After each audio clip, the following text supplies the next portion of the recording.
All right, welcome back to the Redline podcast with me and my friend Justin. We got the Spike King here today. What's up, everybody? The Spike King live in action. Yes. So, first thing, we're probably going to separate into 3 different episodes with him.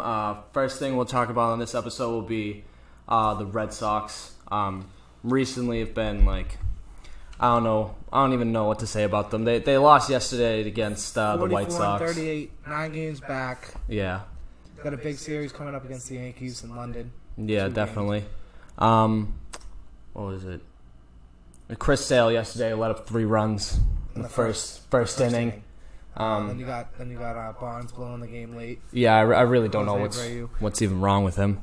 But 9 games out of the AL East. The first time in a while it looks like the AL East is actually out of reach. So yeah, this is not a good timing for that because we're heading to the All-Star break in a couple weeks, and you don't want to be double digits behind right now. Yeah. This is a time where they need to go into this Yankee series coming up in the 2 games in London and start picking up the pace back in the AL East. If you can go to the All-Star break right now and keep it within 6 games, you're not bad. You're not in bad shape. Yeah, definitely. I think this Yankee series we have to win. What is it? 4 games? It's a 2-game series. The 2-game series? Yeah, just 2 games. Just 2 Saturday, games out Sunday. there. Then we have to win both. We can't split it. You know what I don't like is that, if you saw it yesterday, a couple days ago, whenever you're listening to this, is that the Red Sox playing. They just came off that game against the White Sox. They lost. They blew it. They lost 8-7. And then all of a sudden they fly in this fancy plane to London and they're being served all this stuff, all the greatest foods and everything like that. No, you don't fly in style after you lose like that. The Red Sox don't. It's just weird over the last couple of years where they win the World Series or they're one of the worst teams out there in the league. There's no it's like heckle and jive. There's no consistency with the Red Sox right now. And it just seems like I'm not a Red Sox guy at all. Obviously, everyone knows I'm a Patriots guy. But it just seems like this whole year, since the start of the season where they start off really cold, it's like one of the Sox actually going to start picking it up. Yeah, and when you feel like they're going to pick it up and they won 6 out of 7 or they won that 6-game win streak, and it's like, all right, maybe this is it. And then I went on the Sox and 4 podcast, which is a plug right there for Ride the Wave Media. I went on there and I said they're not going to lose another game the rest of the month, and they lost 3 games after that. So you got to find that consistency. They're 5th in the league, I believe, in batting, but it's just their pitching's not there. Their batting starts aren't bad. You got Devers hitting 322, Bogart's just under 300, but that it really is the pitching. I don't know if it's just everything as collective. It feels like they're just having a World Series hangover, and they just feel entitled now that they won a championship. Chris leads the team with 3.82 ERA, and Eduardo Rodriguez leads the team with 8 wins. Yeah, we're paying David Price all this money. We just got Sale all this money. And freaking, what's Sale's record right now? Because I think the last time I checked, and we might not have it down on paper right now, he was 3 and 7, right? Yeah, and got the loss yesterday. Yeah, and is this updated too with the loss? Yeah, that's nuts, man. That he's 3 and 7. The money that you pay him to be 3 and 7. Yeah, I mean, I looked into his he's got, look at his strikeouts, 148 strikeouts. Leads the league. Leads the league right there, and he's 3 and 7. The only comp I can make to Chris Sale this season is kind of like Russell Westbrook, where the wins don't translate, but he's putting up stats.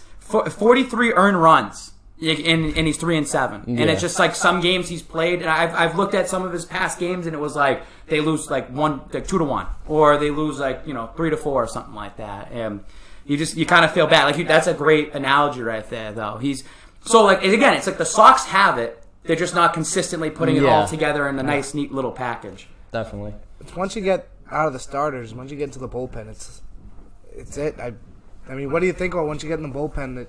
There's just no trust there. There's no one you could really rely on in that bullpen. Yeah. And that's when when Barnes came in, I was at work. I was just listening to it on the radio. I was like, oh my god, please, anybody else but Barnes. I would never trust Barnes with any opportunity. 8 years, it's just not getting any better. It really isn't. It's he's a project we try to work on, and it's just not it's not working at all. I think by the trade deadline, we got to get a guy from the bullpen. Yeah, we got to get someone. I don't know who. But we have to get someone. We don't have it. So do you think that kind of messes them up because they never got Kimbrel? And Kimbrel was he a free agent going into the season? A free agent. And I mean, there is no chance we were paying him all that money he was asking for. And do you think they should have paid him all that money he's asking for? Now you're talking about you need something regular season wise, yes, but he gave everybody a heart attack like 40 times in the postseason last year, and like that's why you're not worth all that money, because when it comes to crunch time, like, you're not going to provide. Like, clearly you can't provide in the postseason. I mean, they won the World Series last year. Well, no, he won the World, but that was mainly just like Eduardo Rodriguez coming out of nowhere, out of the bullpen, just like, and Joe Kelly was a bum all year, and he showed up in the postseason. That's really all I care about, is if you show, like if you're a bullpen pitcher, show up in the postseason, do okay in the regular season. Really, all. And again, like I said this off the record, and I say this numerous times. Don't talk to me until the trade deadline. But at the same time, you just said they're 9 games out right now. Yeah. They need to keep it within pace. Now, if you're going at the All-Star break and you're 15 games out, yeah, that's gonna suck. Like, there's really no way of coming back from that. You'd have to have the hottest, like, after postseason All-Star break ever. But if they can just keep it within realm of keep it in close, talk to me about July 31st when we hit that trade deadline. Hey, we're hitting the trade deadline. We're 6 games out. Because 6 games out turns 3 games out after a series that you play against the top AL team. You know, whatever it ends up being. Yeah. It almost turns into these 2 games against the Yankees are must win. Absolutely. They really are. You know, you don't have much more games against I'm them. actually interested for this London series. What in London? This is the first time the MLB's out there. Yep. What's the crowd going to be like? Is it going to be all Yankees fans, or is it going to be all Sox fans? What's the mixture going to be? Because just look at the New England Patriots. They're, you know, the world's favorite team right now, because you can say bandwagoners because they're the top team. The Yankees have all that history with the 27 championships, but the Sox have been more relevant over the last 2 decades. Yeah. So I'm actually interested as casual fans out in London, which team's going to actually get more of the support and which team's going to be that true home team. I feel like honestly, just for branding, the Yankees logo is like much more of a thing. Like, oh yeah, it's the New York Yankees. You don't even have to watch baseball to know who the Yankees are. Same thing with the Red Sox, but I feel like the Yankees are like. I don't see the point of sending 2 teams over there for 2 games. I really. I don't see the point of sending 2 teams over there. They want to expand it around the world, but I feel like it's already expanded a pretty good amount. I mean, like people in like Japan. Japan's huge with baseball. One of my friends went to Japan a while ago. The Mariners opened up in Japan. Yeah, it's different. I actually remember, was it like 2007 or something like that when the Sox first went to Japan and they played against the Oakland A's to start the season.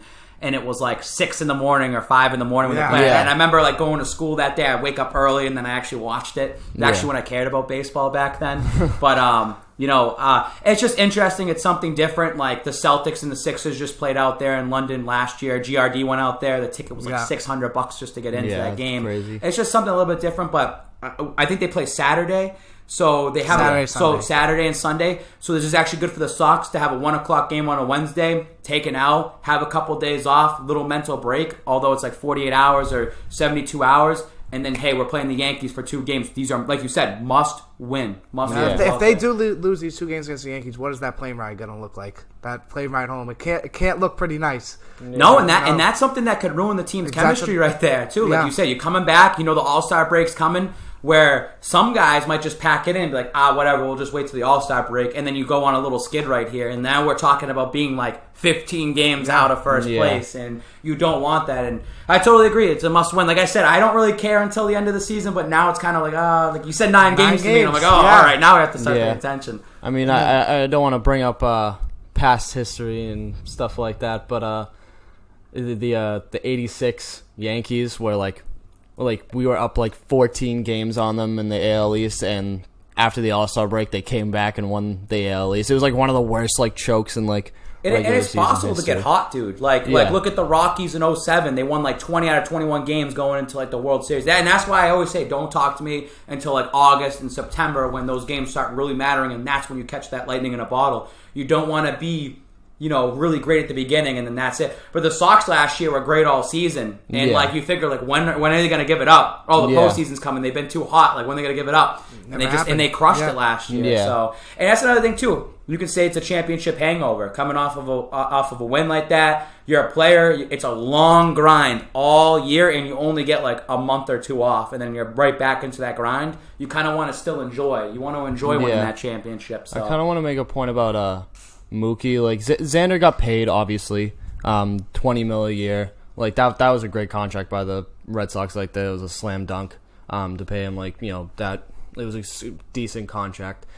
I don't think Mookie's worth all the money that Mike Trout's worth because like baseball players, when they get paid that much money, like you are David Ortiz, you're Mike Trout, you're like I'll even know Bryce Harper's been like iffy, like Bryce Harper, like he was dynamite, but Mookie Betts, just the way his body is and he's gonna deteriorate over time, like the next couple of years. He's gonna end up like Dustin Pedroia. I feel even this season. I mean, he went 0 for 5 yesterday. He hasn't showed up as much as he did last year, and I don't think he's totally invested either. Yeah. We talked about that in the last because he's not getting paid the money he wants. So that's a great point. There is like he might just pack it in this year because he knows that he wants to get paid. What if he gets hurt?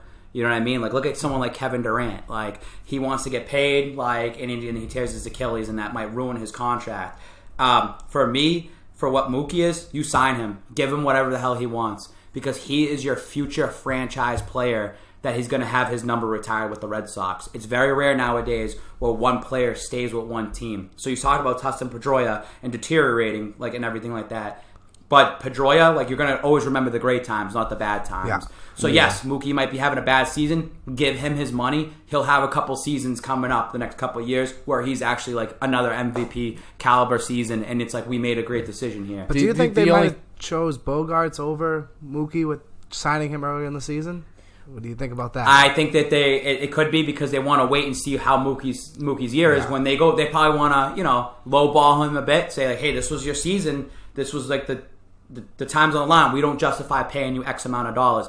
But my thing in baseball is there's no salary cap. You can just pay whatever you want out there. Yeah. So if we were talking salary cap, I'd be like, Mookie's not worth it. Let's move on because that's the Patriot way right there. We don't really give a lot of money to these big time players. But in terms of baseball, just give them the money. Just give them the money. You'll get taxed. I don't care what it is. I don't care if you have to raise ticket prices or whatever. They're already high as is anyways. I don't care if you have to keep raising hot dog prices to make them $14. What are they, 6 right just now? Get it. Just keep them because you want that number 50 up there and retired in right field. And it could happen. So, JD or Mookie? Who you keep?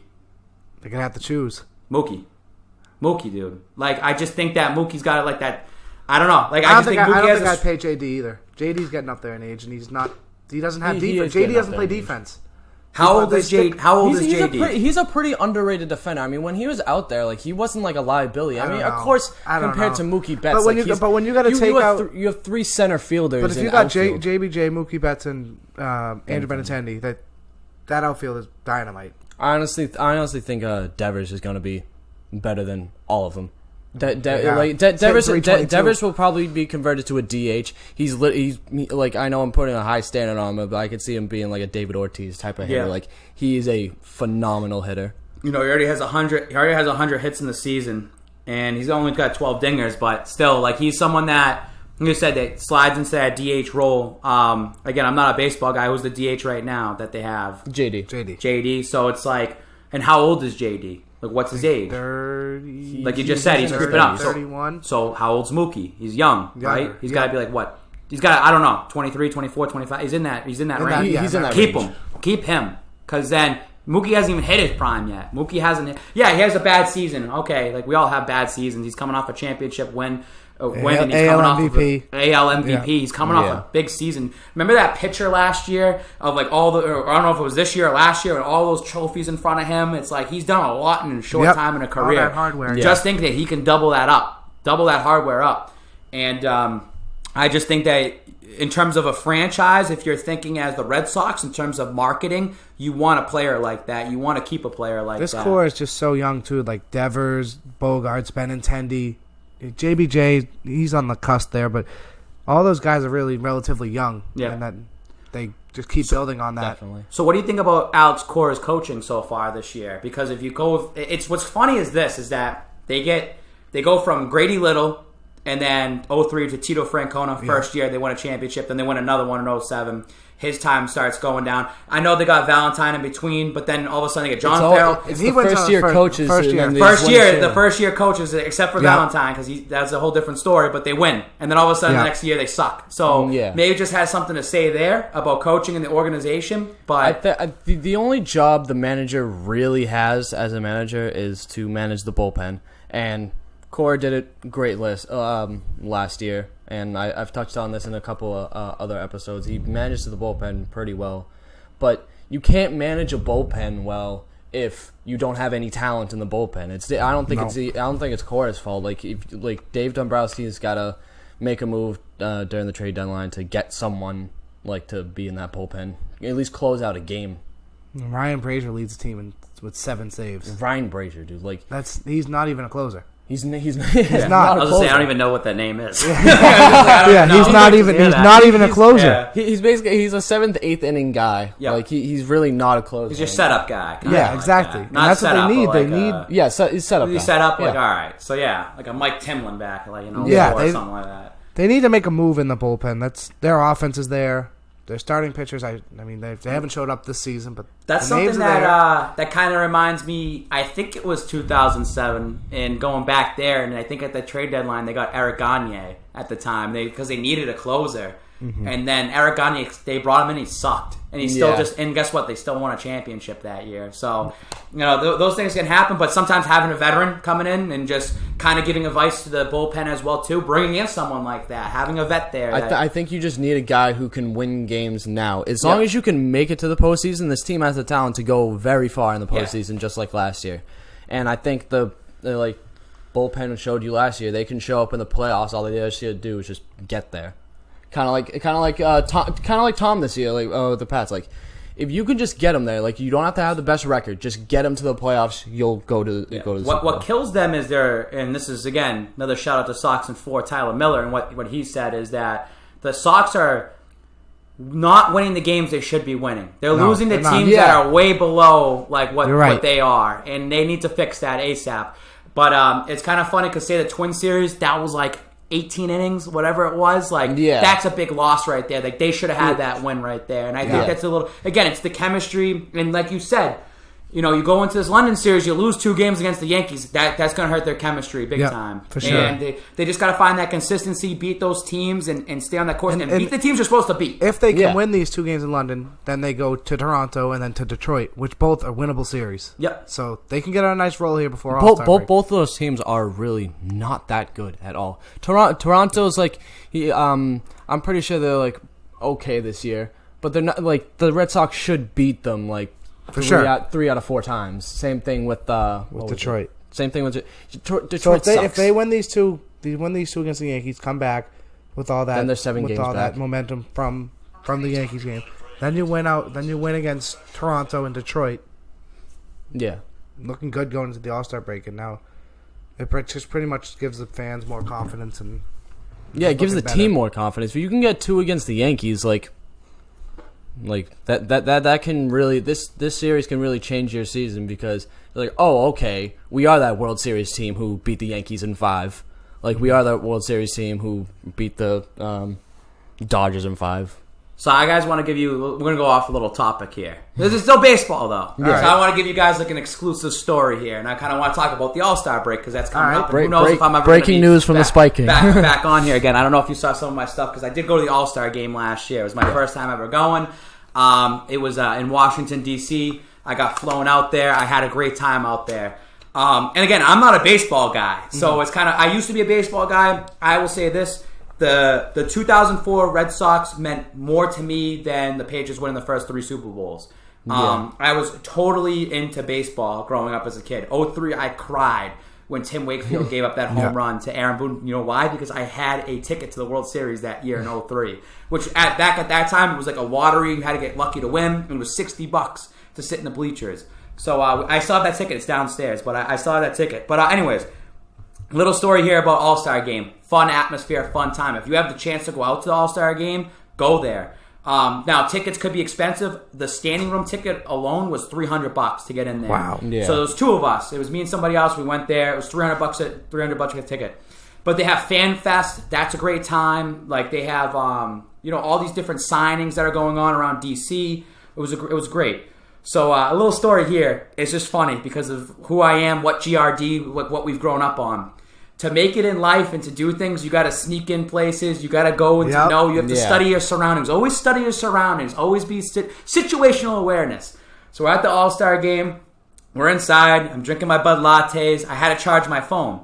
So I'm charging my phone. And one of the things I do, I don't want to give out all my secrets, but one of the things I do is I kind of keep an eye out for where seats are open.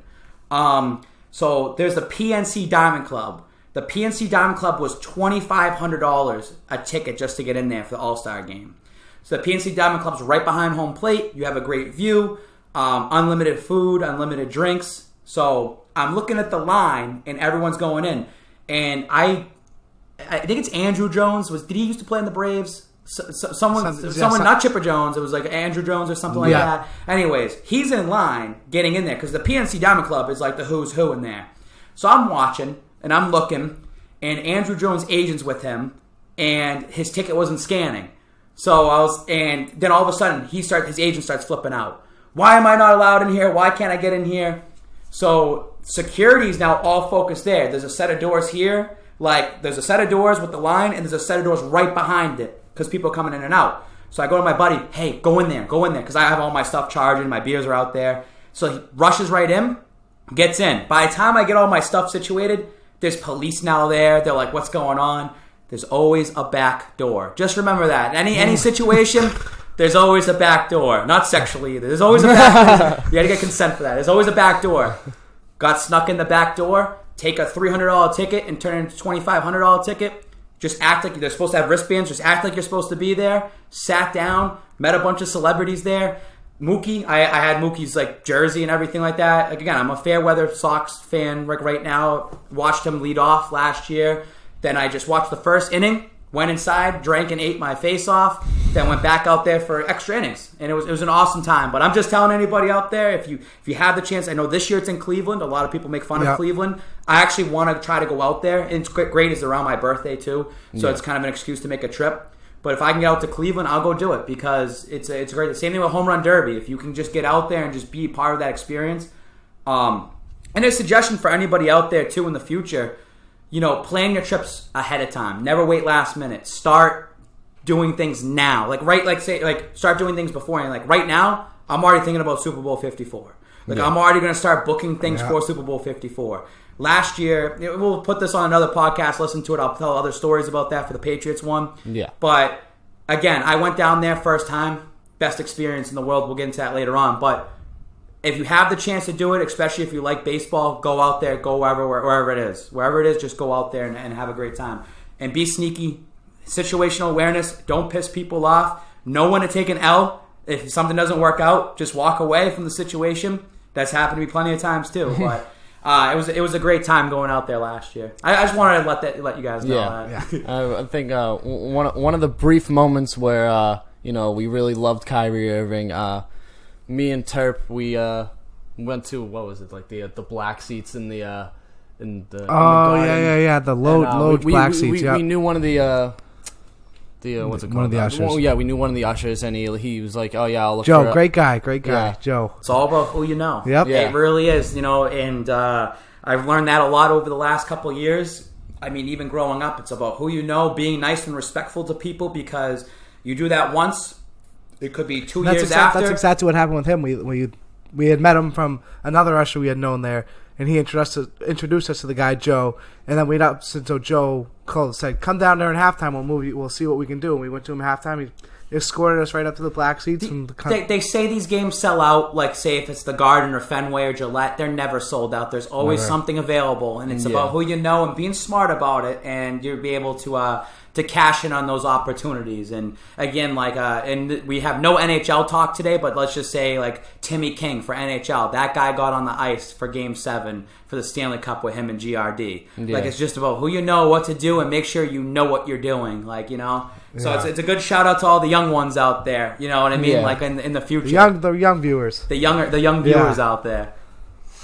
But what else should we touch on with the Red Sox? I mean, that's it. Just That's win these about two it. games coming Yeah. up Win in these two London. games. That's it. Win. Go out and vote. Go out and vote Go out for. and vote. Let's get hot. Getting into the Who's All-Star. all right, so in the All-Star voting right now, Yeah, I think inform the Spike King because I have no idea what the hell's going yeah, on. I think it's Devers. Devers, is up there, Bogarts, JD, and Mookie. Yeah. I think it's just them. Is Sale at all? Because I know he's a big name, but I don't think It's because of probably his record that scares Yeah. people away. Like you just said, he's leading the league in strikeouts. I think Cora's the manager too yeah. for the All-Star game, Well, that would make sense. Yeah, That makes sense. for yeah. World Series. I think they. and the managers I think are picking the pitching staffs.